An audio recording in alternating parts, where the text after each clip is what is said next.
but on some level it might actually with you and like might actually mess up your thinking for a minute and kind of change your emotional equilibrium, and the joy's gone and you're kind of, you were relying on it on some level. What's up, everyone? Today we've got a Harvard grad psychologist on the stream with us, turned poker player champion. She's won a tournament relatively recently, and she's been coached by Erik Seidel. She's been giving keynotes in Davos, where the World Economic Forum has been hosted, which I don't think a whole lot of my audience knows about, but it's kind of a big deal.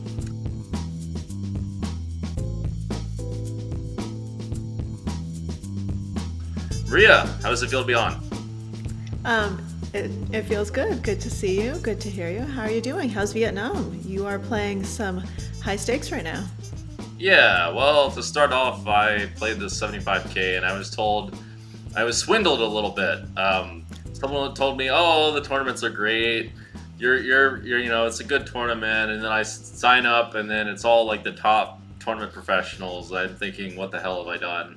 And then I immediately try to catch Talal bluffing. He joins the table and snap. He's not a pro. He's not really a pro, but he's kind of a pro. He's a multi-billion-dollar hedge fund owner, and I try to catch him bluffing, and he has the nuts. So that's how it's going. But otherwise, this area is very beautiful, and I'm excited to be here.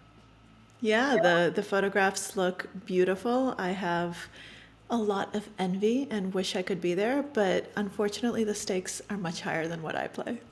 You won the thing in the Bahamas, right? I did, yes.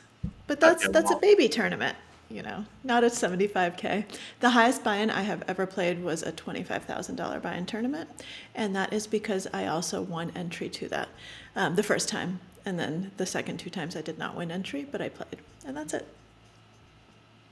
Well, congratulations. It's not easy to win a smaller tournament even for so many people. The 25Ks are kind of similar. I think they're sort of similar skill level, but I'm not sure. I haven't played a wealth of smaller ones. I was just thinking, you're jealous of the Vietnam thing. I mean, it is beautiful here, although I didn't get to go to Bahamas, so you have that on me. Well, there you go. So now I can feel good about having gone to the Bahamas, which is, sure. it's funny because one of the things that I write about and that I feel very strongly about is, I'm very anti-superstition, very anti kind of having any of those types of ideas and beliefs. And yet here I am, I'm like, Bahamas is my run good place. That's where I win tournaments. And it works. So, that's where I won the tournament. And then I final tabled the exact same tournament this year and had a deep run in the main. And I was like, yeah, I play well in the Bahamas, which makes no sense whatsoever. And is just something that psychologically speaking is a very interesting phenomenon. Well, if it helps you, sure. I think maybe it helps in some cases, but I don't know. I don't know how magic and No. Warping yourself into thinking. Well, I don't even know. I don't even know what to. No, it's bad. It's bad. And I have in the Biggest Bluff, which was my last book, I have an entire chapter against superstition and how bad I think it is, and that I think it actually is never helpful and can actually really, really hurt you. And I got into an argument with Ike Haxton, whom you know quite well, I think, about this, because Ike is someone who definitely has lucky shirts and lucky items and lucky things. And the funny thing is, we had this conversation in the middle of Macau, which is kind of the center of belief and luck. And I was saying, Ike, you're one of the smartest people I know, and you're one of the best poker players, and you're someone who should be very rational.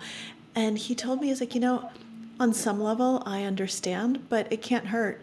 And so I just believe in it to take the power and kind of bring it to myself no matter what. And I said, well, you know what? It actually can hurt because what happens if you lose your lucky shirt or if it gets ripped in the wash? He's like, well, if it's ripped in the wash, I'm going to wear it anyway. And I said, okay, that's not my point. You're woefully missing my point.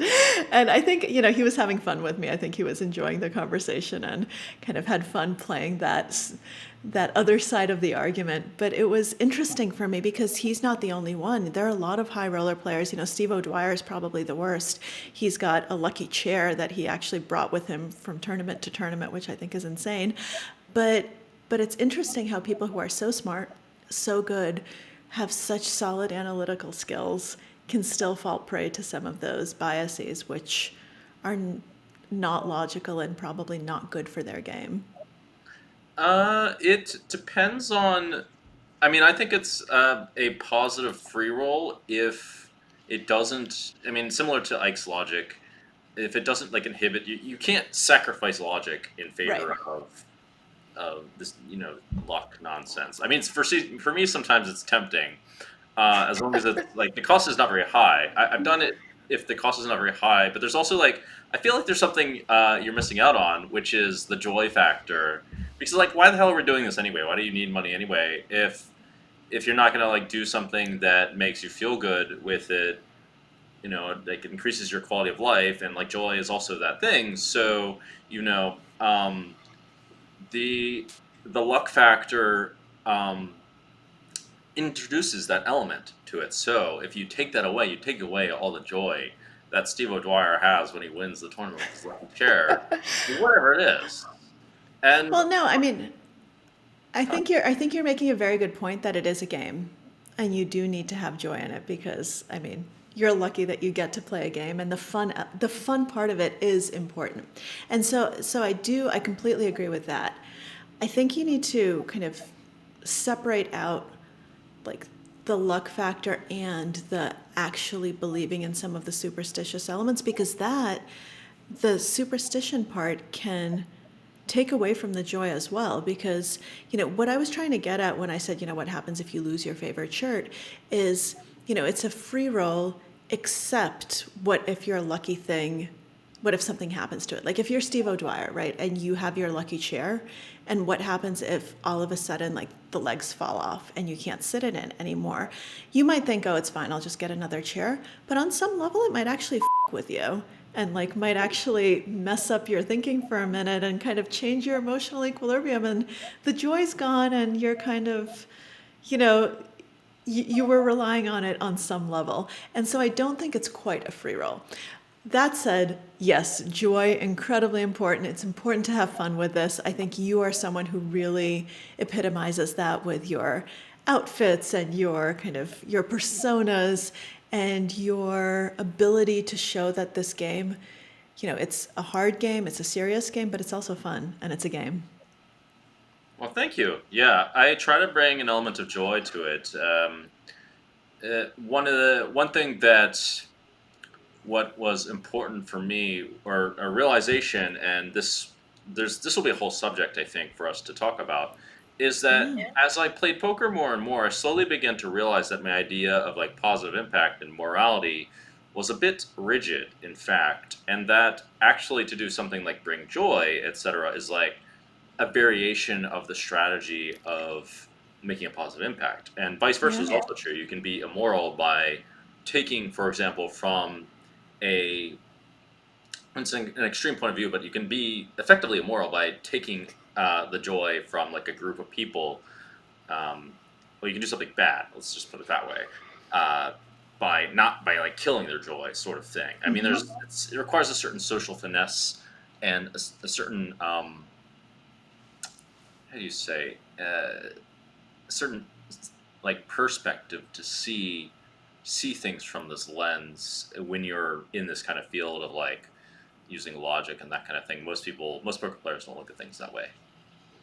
Yeah, no, I think that's exactly right. And I've actually tried to make the point multiple times that I actually think that poker is a positive sum game at the end of the day, which is so counterintuitive because people, see it as just very rigidly zero sum, right? I win money, that means you lose.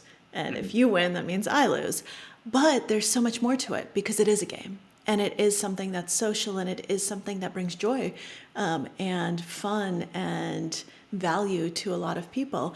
And so I think if you see it as a repeat interaction, if you see it as something that goes on over time, you see that it's not just about the money. Right. And sometimes it's actually positive AV to lose money to bring, to bring a good experience to other people so that they'll come back to the game.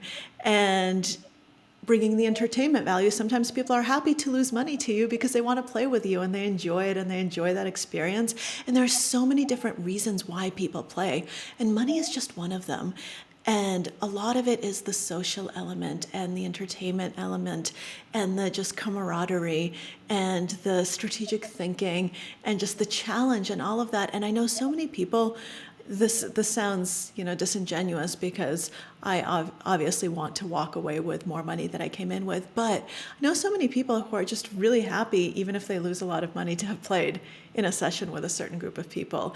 Or when you do things like play on a stream and people are watching and there's kind of that show element, there's a lot more to the game.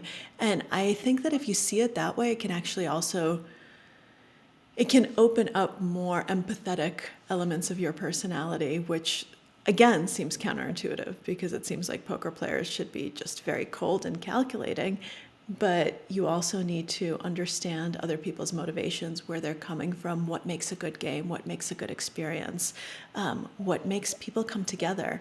And that's one of the things that you love about it. If you take it too seriously, if it's just about the bottom line, then I don't know why you would necessarily do that rather than something else where you're just grinding it out day after day and, slaving away in an office. There's something in poker that you don't get in a setting like that. I totally agree. And actually, I've got two things to say. Well, first of all, there's like a number of different topics here that we're bordering on that I really want to talk about, but we'll save for later. Yeah. The first thing is there's a total analogy of this to life, actually, if you think about it, and you compare, and you could look at life as a game where the objective is to make as much money as possible, and then live the paper American dream or whatever it is. And I mean, there's good elements of that, but if you were the more extreme variation of that is you want to make as much money for yourself and live as positively as possible for yourself, which would be a very superficial perspective, and amass just a bunch of pleasures, I guess you could say. If you had a precisely hedonistic view on how to live your life, it would be equivalent to this analogy. But as we know, it doesn't really work that way, and a lot of people that do that do end up miserable, which is I mean, if you agree with me, this is a good topic for us to talk about later, because I've long contemplated this idea, and also this is a big reason why I shifted my career from just playing poker to doing all these other things, like starting a podcast. I'm not making any money from this podcast, as we're clear. This is about the money. And the second thing is, I think I can challenge your belief that there's no magic and that there's no things that transcend logic, or at least transcend our current understanding of logic, with a number of stories. They've certainly got me questioning things, and it would make sense that there is something for a variety of reasons. I wouldn't say it transcends logic precisely, but it transcends our current understanding of logic. Let's put it that way.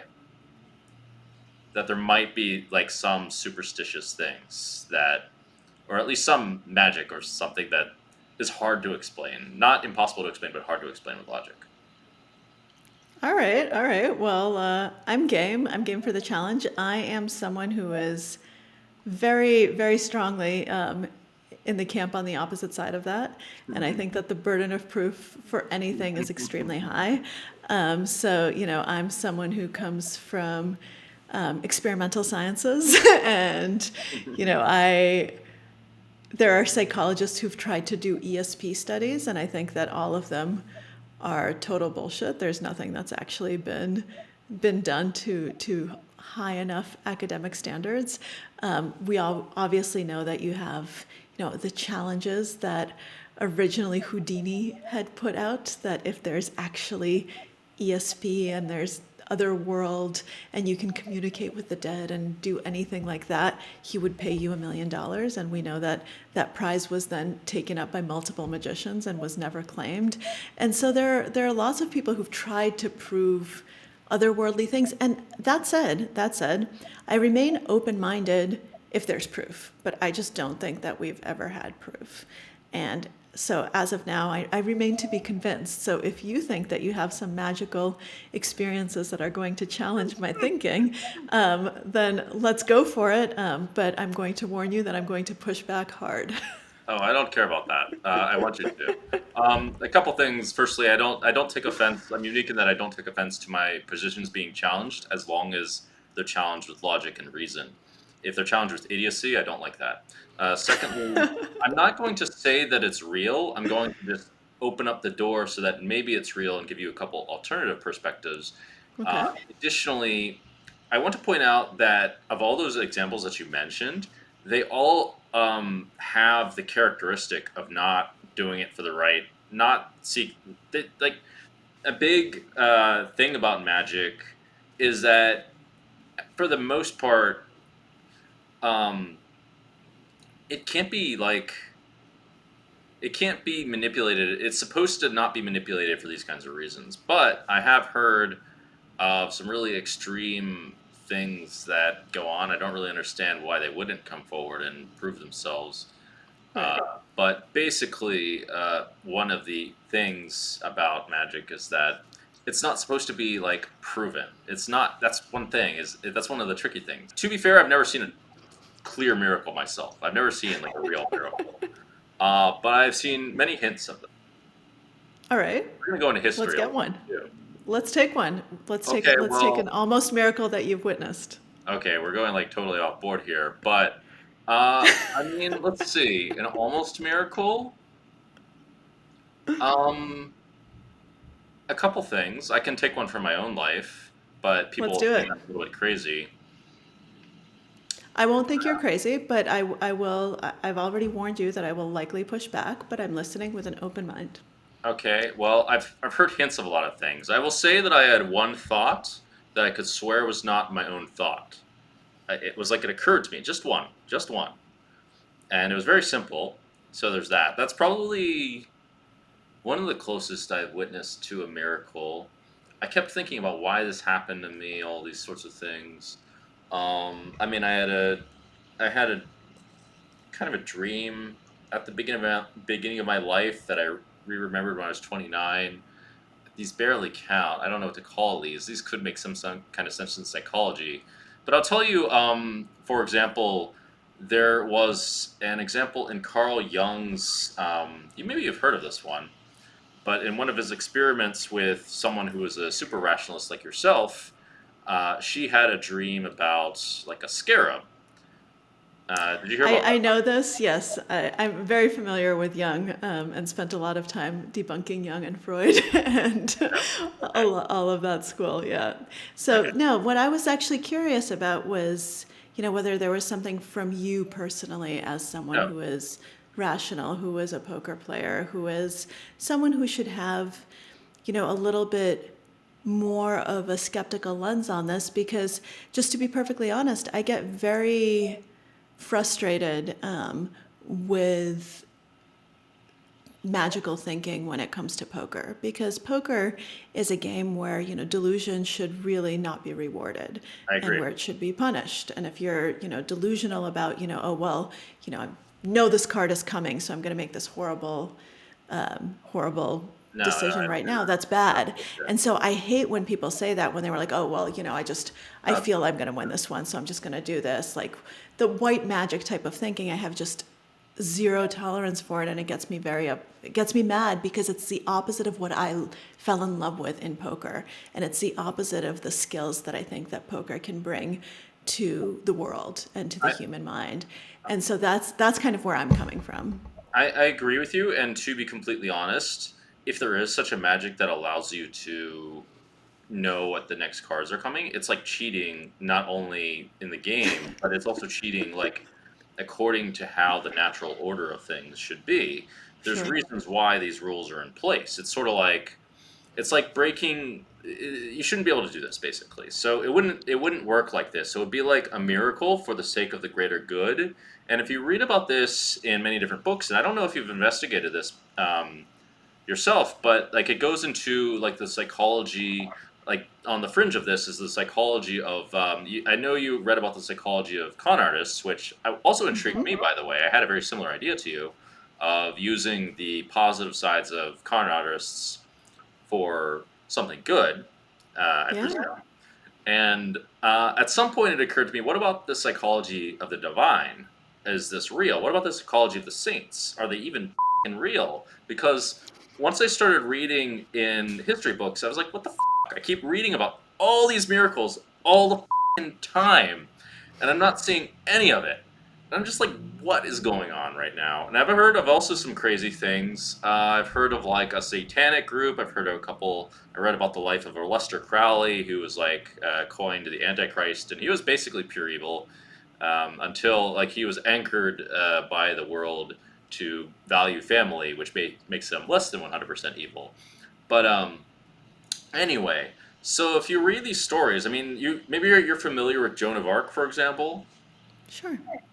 Okay, well that was like the country of France was straight up saved by this like girl who was 12 years old or whatever age she was because Sure. she got like, visions, and then she stopped. Like the whole story is completely insane for one thing. It is, but there are completely rational explanations for exactly kind of what Joan was experiencing, and there are Okay, lots of examples of charismatic leaders, and so, and I think that there are more miracles, I'm putting them in quotes, in the past when people didn't understand what was going on. So some of the saints and people, including Joan, experienced migraines with auras and visions, epilepsy, all sorts of things that people just did not understand at the time, which yeah, cause visions, which cause kind of things that, if you don't have the vocabulary for it, are fucking scary, yeah, right? of course. Like, I get horrible migraines,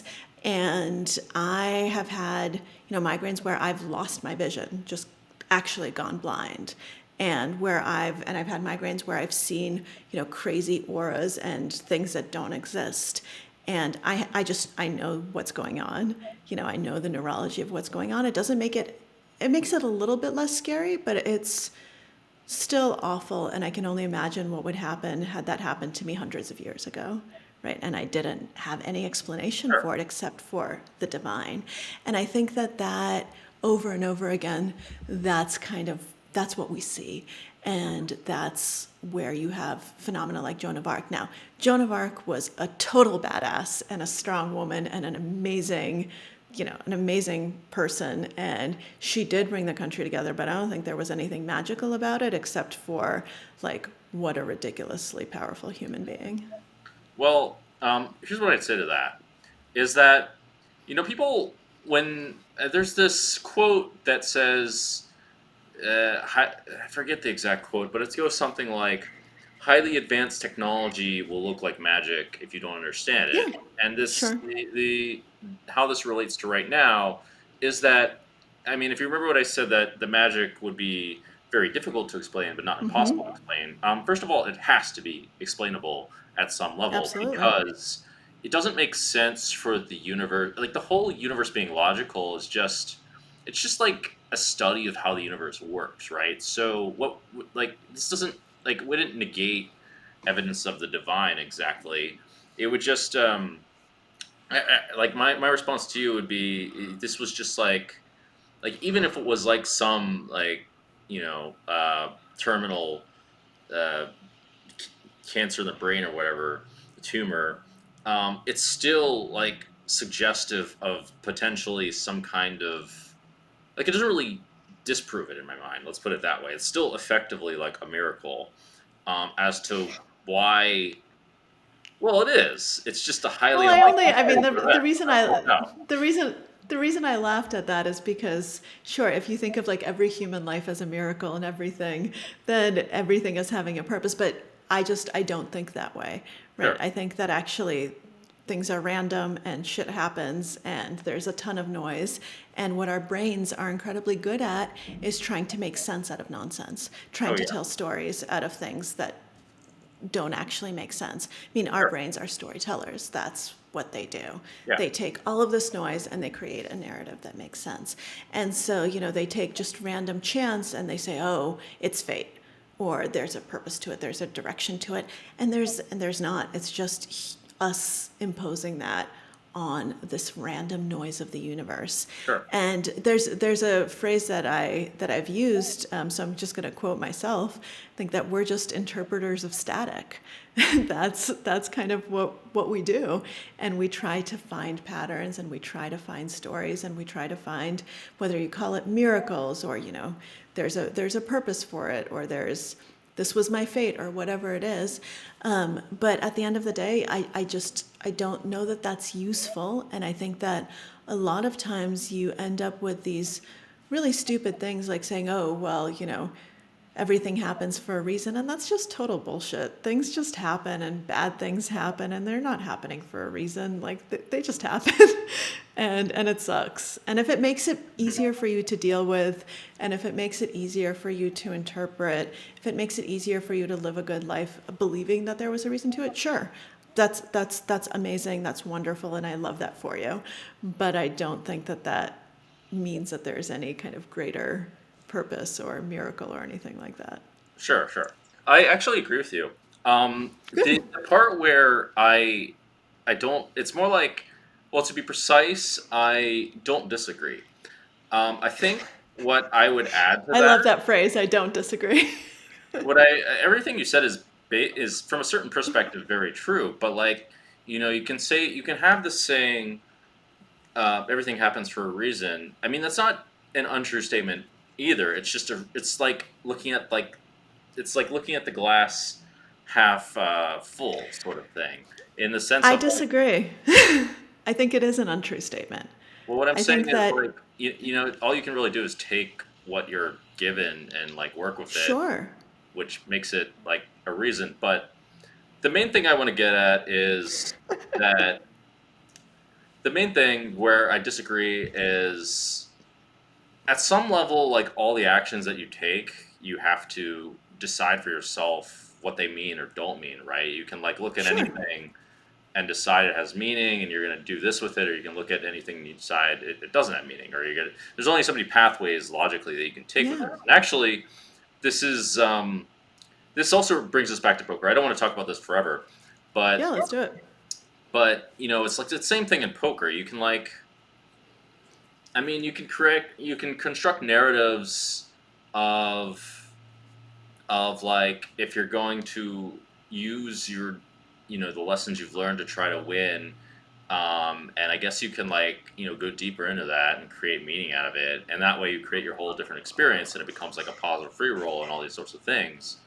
Or you can not do that and effectively not create a new sort of reality. And in poker, the one analogy there is in life is that there's only so many different options you can take with what you're given in poker, right? There's only like the bet, the check raise, the raise. There's only the, after the downswing, are you going to learn and adjust, or are you going to quit, kind of thing. And in a sense, you're like deciding for yourself what these like random string of events will mean, if you want them to, or like what reality will be created. And so the aspect of doing that is something that can't be, it almost is that part of yourself, like, is there science in that? I'm not sure, but you could say that something in that is like your soul or whatever. This you might scoff at, but this is my interpretation. Like, your implementation of what's on the inside to the outside is something like what your soul is. Okay, cool. I mean, no, I'm not scoffing. I think that that's something that's such an ascientific word that I think you can have your own kind of your own feeling, your own definition of what a soul is, right? Like, are we our brains kind of the funniest thing that I've ever heard about that is, so when I was an undergrad, my psych advisor was Steven Pinker, who's kind of a psychologist who's, thought a lot about these questions. And we were having a conversation once about, who are we, all these things. And he just made the joke that the only surgery where he would like to be the donor rather than the recipient would be a brain transplant. Right, everything else you want to be the recipient, not the donor. But a brain transplant, you want to be the donor and not the recipient. And because in that view, kind of your soul, your essence, who you are, that's all in your brain, right? That's your gray matter, your white matter, all that stuff that's up there. But that's a very scientist way of looking at it. And of course, you can have different thoughts about it. What makes you, if you actually do have a brain transplant, what does that even mean? And there are so many philosophical arguments about that where you get into metaphysical realms very, very quickly. And it's funny that you and I, have started out very much in the metaphysical as opposed to in something like, what's the correct strategy for 3-bet pots when you're in the small blind and you have, those types of conversations. That's very, that's very like the same boring. thing as asking what's the answer to 2 + 2. Like what it's That's exactly right. And the funny thing is, so as you mentioned at the beginning of our conversation, Erik Seidel was my coach, and I tried to get him to answer questions like that when we started working together because I'd never played poker. I had no idea, and he just refused. He never once did he tell me how to play a certain hand because he was like, "No, that's the wrong question to ask. That's the wrong way to think about it. That's not how you should be thinking about the game. You should be thinking about it at a much deeper level. Not, how do I play Jack 10 from the cutoff, when facing a raise, right? Like that's boring, and that's not why we love poker. And so it's interesting to me though that we went kind of very much into the metaphysical direction immediately, but I do think that there's a lot to be said for pushing back even when you want to, even when it's nice to want to believe in, there's something else and a greater power and something that's kind of leading me and something that's animating me. I think it is important to just always push back against those things and to say, okay, what do I know? What am I open to? Like I said, I'm open to all of these possibilities. I just have yet to see any single instance that would make me say, oh, okay. We'll get to all that. I want to talk about you because we've been Okay. talking about all this theoretical stuff, and we're not talking about you. You came from Russia, kind of a big deal when it was, the Soviet Union.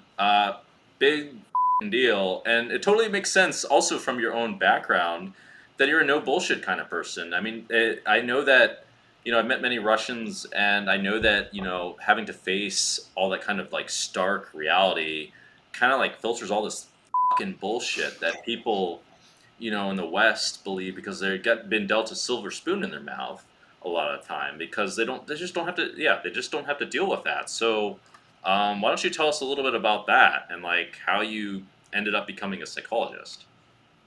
Sure. So yeah, I left Russia when it was still the Soviet Union. And that is very lucky for me. That had nothing to do with my own decisions, right? I think I count that the luckiest thing in my life because my parents decided to leave.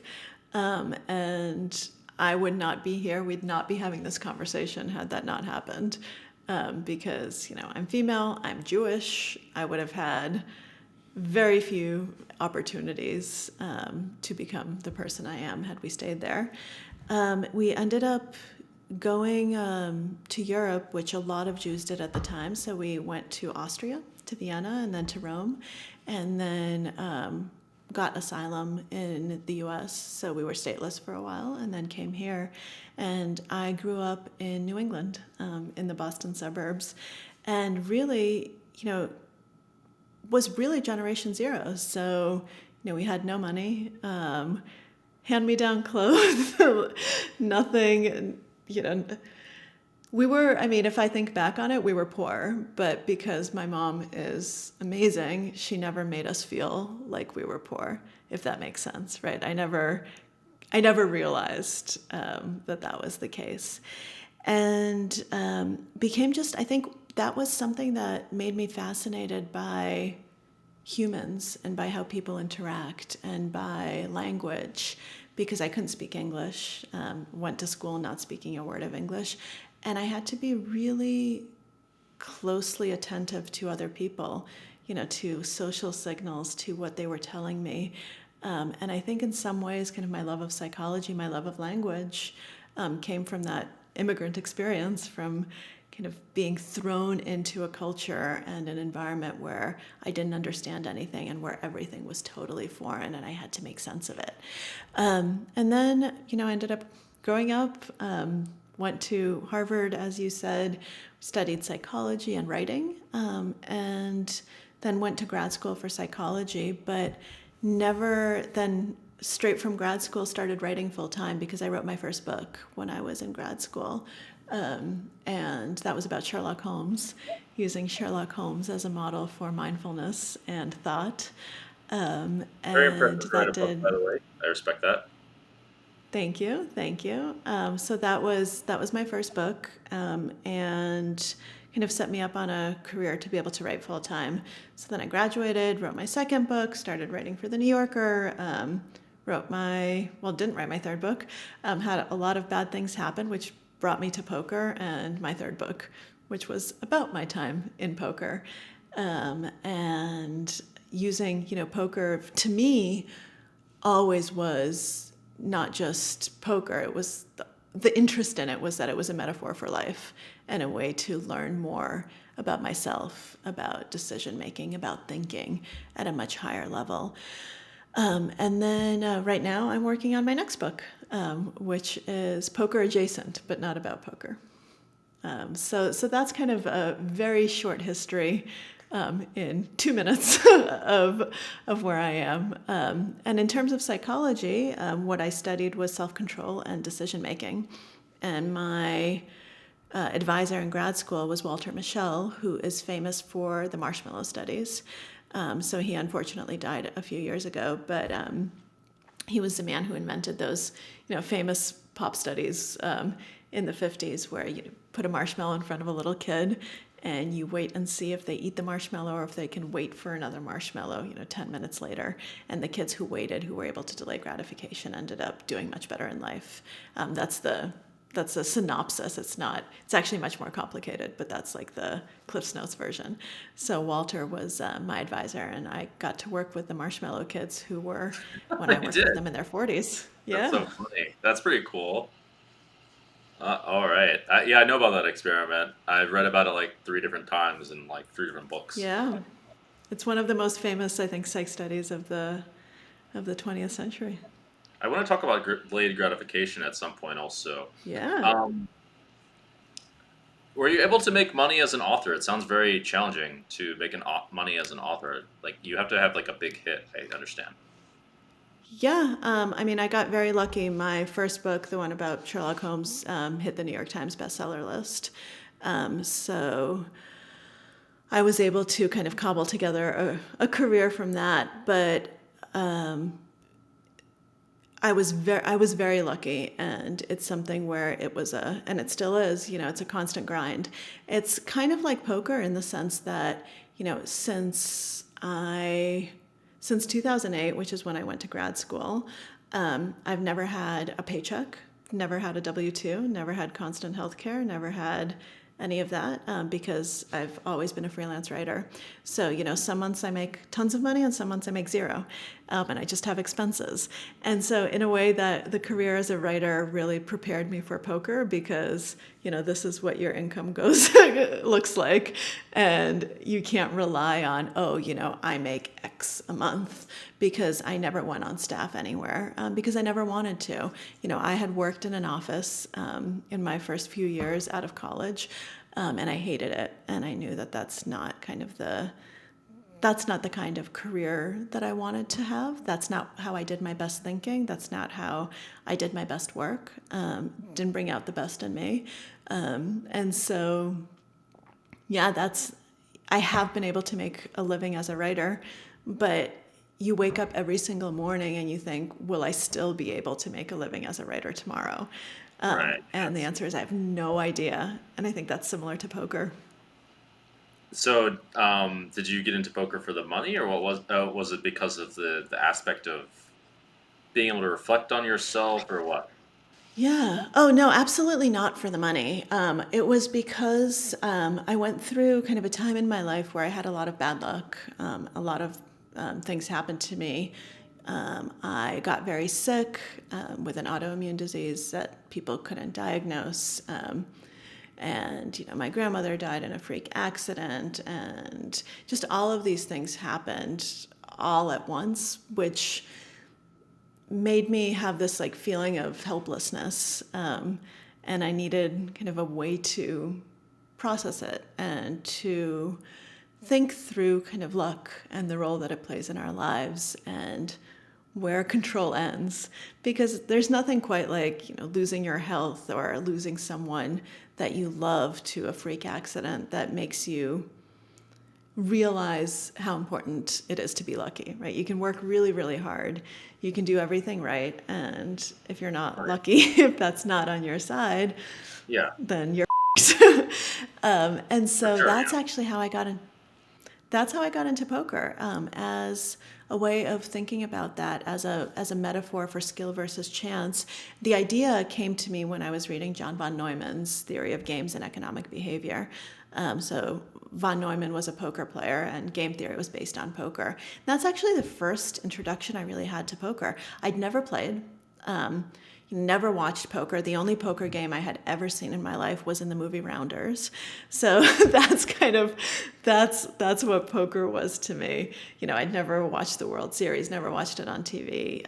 Literally did not know how many cards were in a deck, and it was much more of if John von Neumann thinks that this is a really good way of studying these questions that are interesting to me, why don't I learn? Why don't I learn from zero? Why don't I actually dive into this game? And so I went on leave from the New Yorker. I actually left to do this full time, to just dive in and, learn from the best and see where it would take me, see how I could use this game, this immersive experience, as a way of processing luck, as a way of learning to think about it in kind of a more metacognitive sense. Well, it sounds like you really had your soul in the game if you weren't even in it for the money. I mean, the money's also better, I would think, than for writing, unless you like really like a top writer. It seems hard as shit to make money as a top writer. Whereas in poker, you can go to the Bahamas and play tournaments. That's not going away. That's another thing. It's more reliable in a sense than writing, where you, well, I think I actually don't really know how that works. Like maybe you get the No, check. it is. It is. It is more reliable unless you're bad. No, but if you actually if you have good training, if you work hard, if you have good coaches, if you have good self-awareness and are willing to kind of admit that you suck and that you have a lot to learn, then I do think that you can pick games where you will make a steady enough income, especially if you're willing to play cash. So at the beginning, I didn't play cash at all because, when Erik and I talked about it, he said, okay, well, you're learning from scratch. You're giving yourself a 1-year time frame, because that's originally what I said. Let's do it for 1 year. It's nice and easy, good for the book. You start training me now, then I play the main event of the World Series, and that's kind of the culmination. And he said, well, then we have to pick tournaments or cash because they're different strategies and it's a different way of kind of thinking about the game. And we decided that I was going to go in the tournament direction because it was more interesting in terms of drama and in terms of metaphorical value for life, than cash games. And so that's what I did. And so for a long time I played zero cash at all. And tournaments, as we know, are very swingy. Even someone like Erik, you have years where you lose millions. And years where you make millions. And that doesn't mean that the years where you lost millions you suddenly became bad, but variance is a factor. And especially, in tournament poker and in life, variance matters. And the only cure for variance is volume. And so that's one of those things where if you're talking about comparing writing and poker, if you're a downswing in poker can hurt a lot more, because in writing you don't have downswings, right? You're not suddenly losing money. You're just not Right. making it. You can have months of zero, but you don't have months where you suddenly lose $100,000 because you bricked every single tournament that you played. So in that sense, I think poker can hurt a little bit worse. So it just depends on the time frame that you're looking at. As so many things in life, right? Are we talking about kind of the immediate term? Are we talking about the long term? And in the long term, I think poker is a great backup for writing. In the immediate term, writing can be more steady because I can control it more.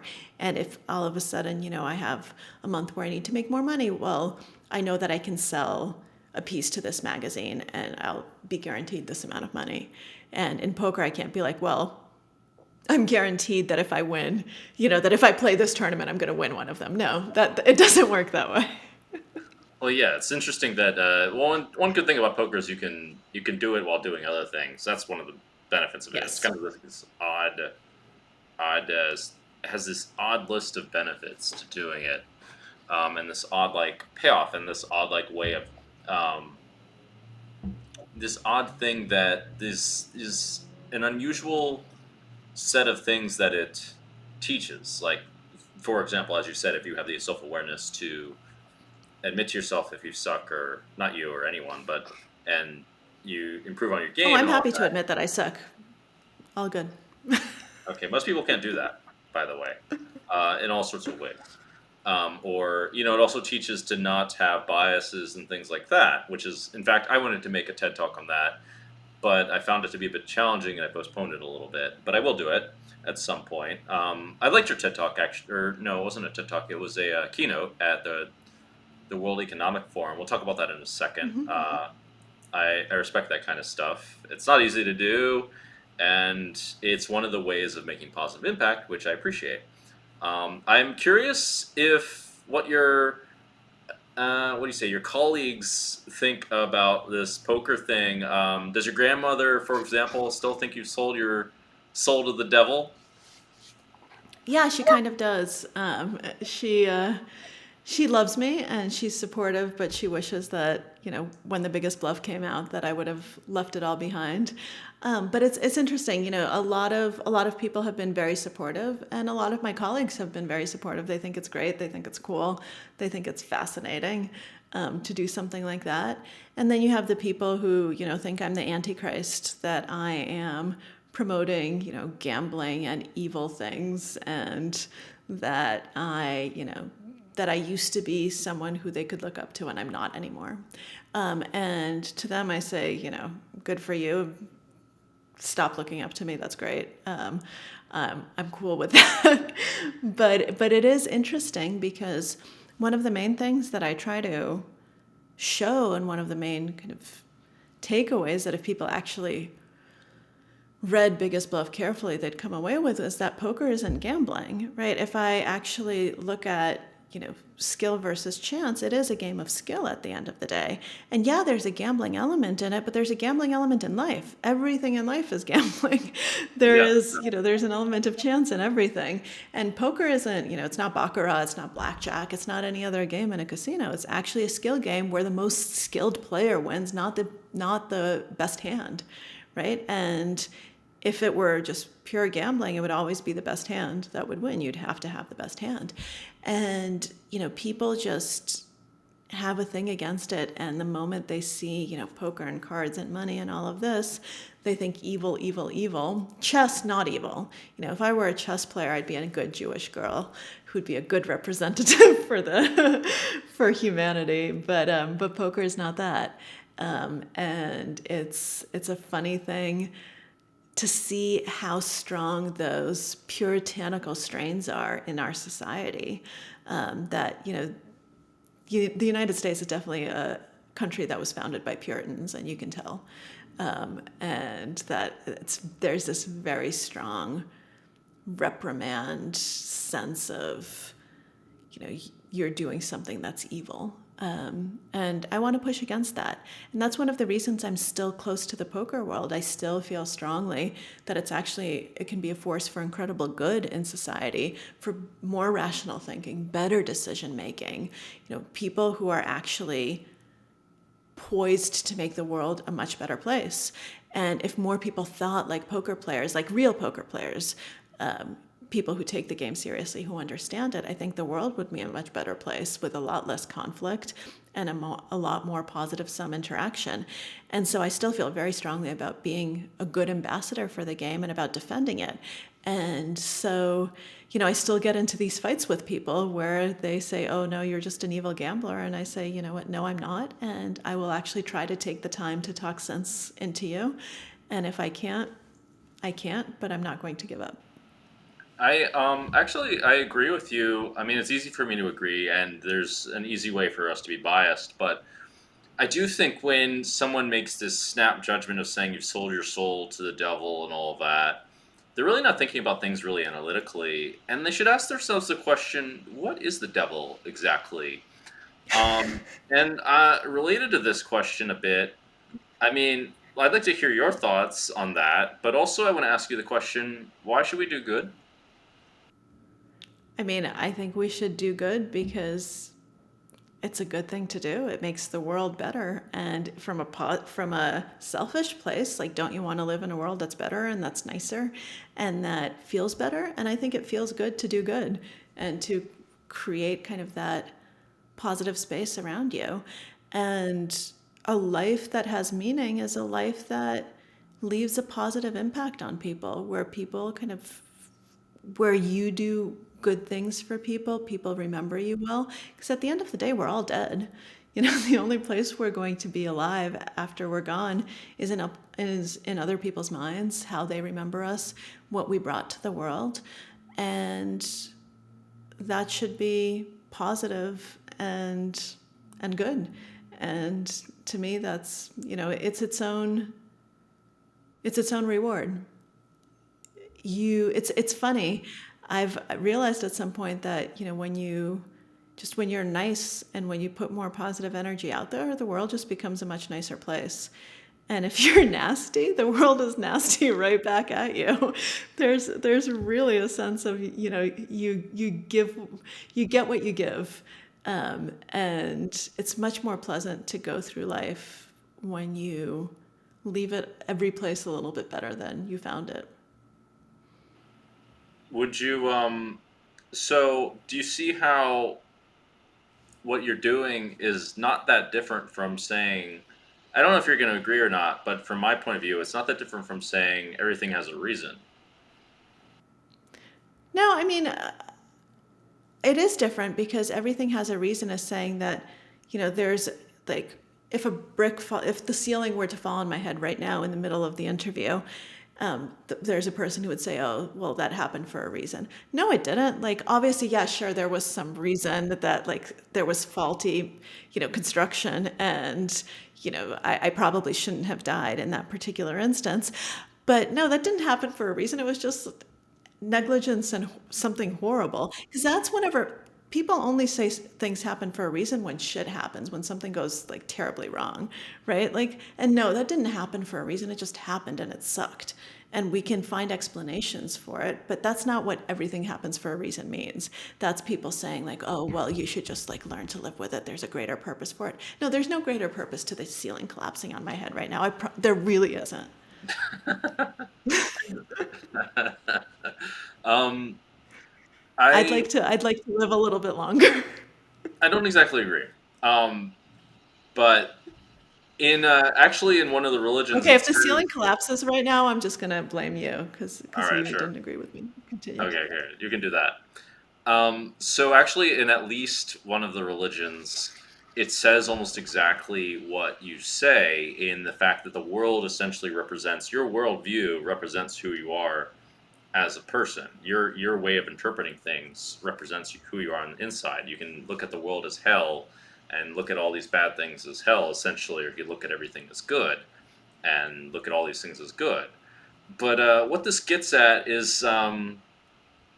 It does get to a bit of psychology, actually, and actually, there's a lot of bit of psychology in the religions.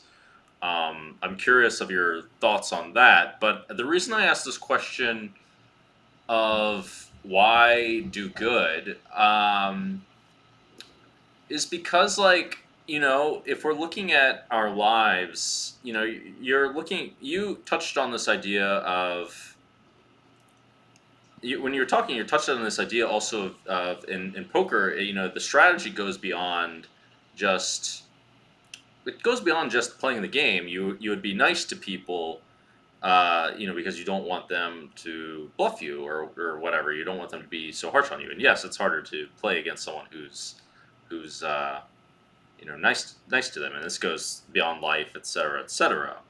And this leads me to believe, well, is everything a manipulation? That's one thing that I've asked myself. I've personally asked myself this question. Wait, why do I have to do good for the sake of what, feeling good or whatever? Why don't I just, like, you know, go the route of this insane con artists? I've read about the con artists too, like Victor Lustig, for example. Maybe you've read about him. And, Yeah, like, I've written why about not him. just, like, this steal for shitloads of money and things like that? Like, what is the point of all this? Um, Well, and I mean, I think people, yeah, I have a good answer to that. I mean, people like Victor Lustig lead incredibly impoverished existences and die miserable and alone. that's very interesting. I actually did not know that part. I just know the part where he scammed for, he, like, sold the Eiffel Tower, then sold it again, and he was like this Yep. mastermind con artist. I did not know about the other And yet stuff. he was also always broke, which most con artists are, That's kind of because funny. they don't. Yep. Go ahead. Yeah. No, I said because they don't really, they don't really do it for the money, and they don't. What? No, it's They don't. true. No, most con artists they don't. They con for the sense of power and control over other people, for kind of that feeling of creating someone else's reality and getting them to fall for it. That rush of playing God, I think, is why they do it. At the end of the day, so I spent multiple years, studying con artists and with con artists and kind of trying to get behind their motivations, and I've come away firmly believing that they could make a lot more money if they weren't con artists, but there's a rush to it that they love, and that's why they do what they do.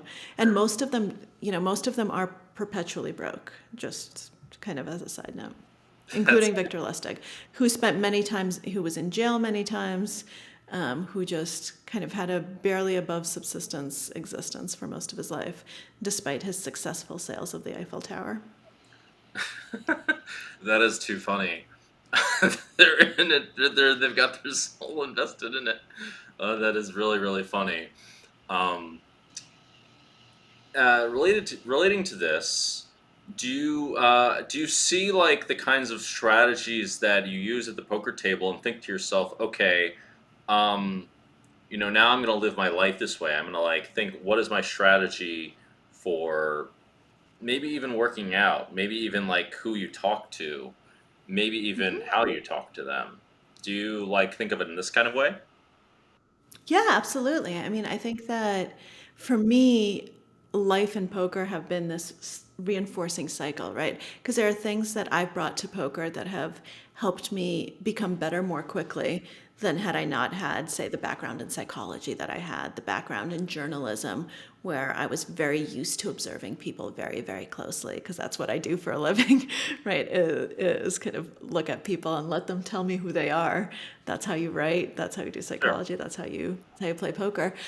Oh yeah. But there's from the other side, poker has taught me a lot that I've been able to bring back to my writing, my life, that I wouldn't have thought I needed to learn, but poker taught me better than all my time in psychology. And one of the things is something that you mentioned, which is emotion management, because it's very easy to understand it in theory, right? And to know kind of the studies behind it and how to exercise self-control and all of these things.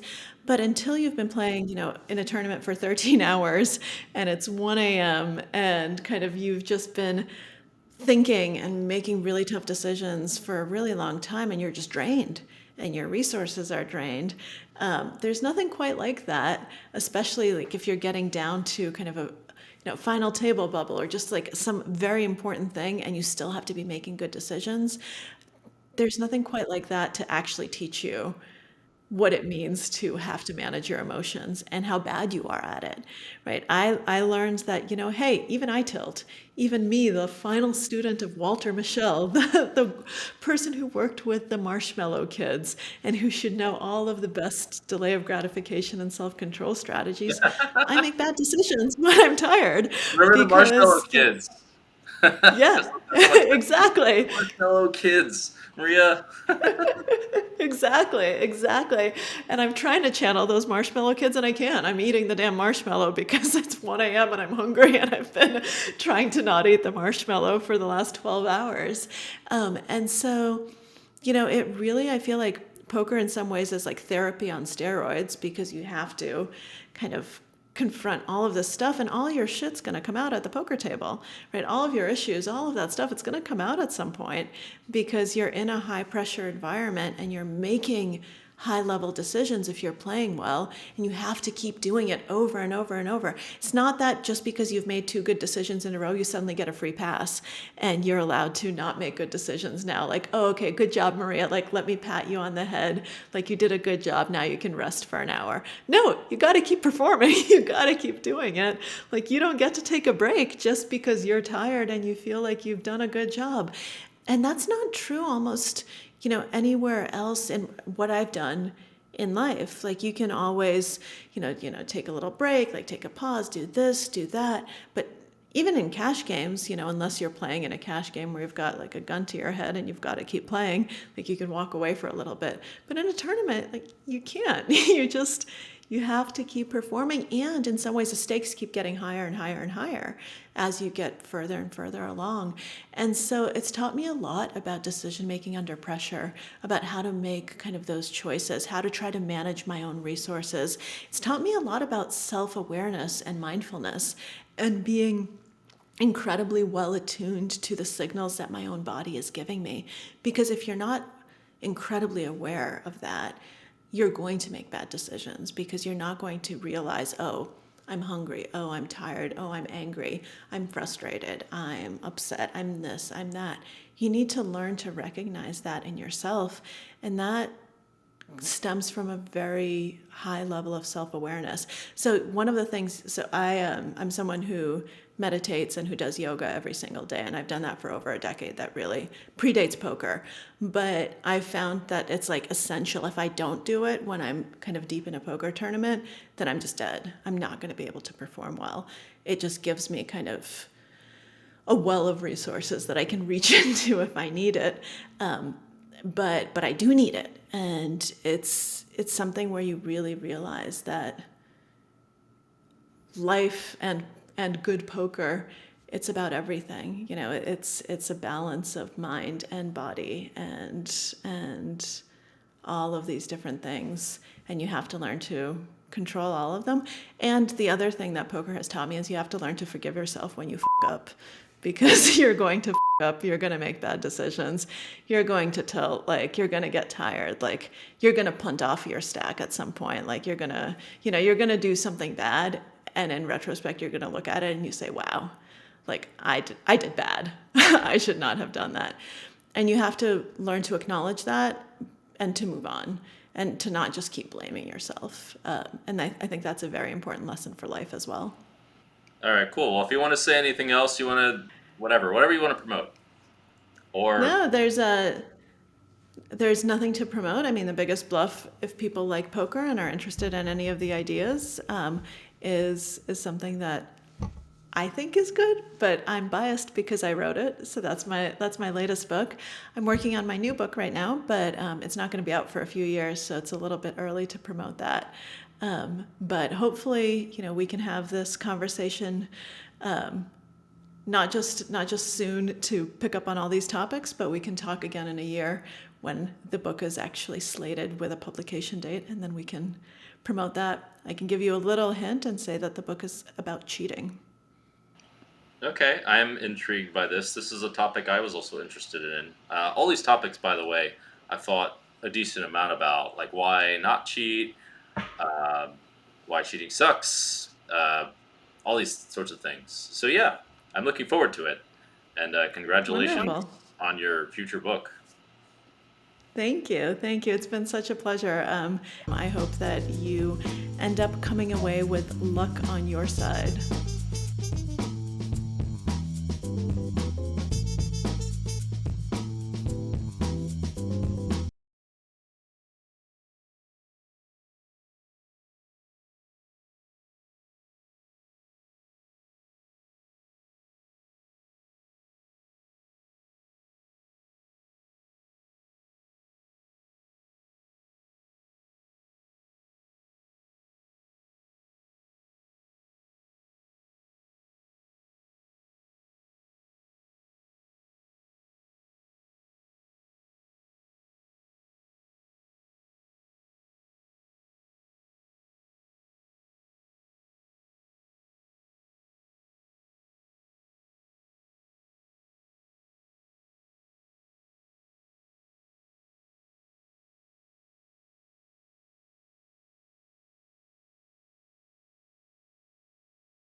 But on some level, it might actually with you and like might actually mess up your thinking for a minute and kind of change your emotional equilibrium. And the joy's gone, and you're kind of, you know, you were relying on it on some level.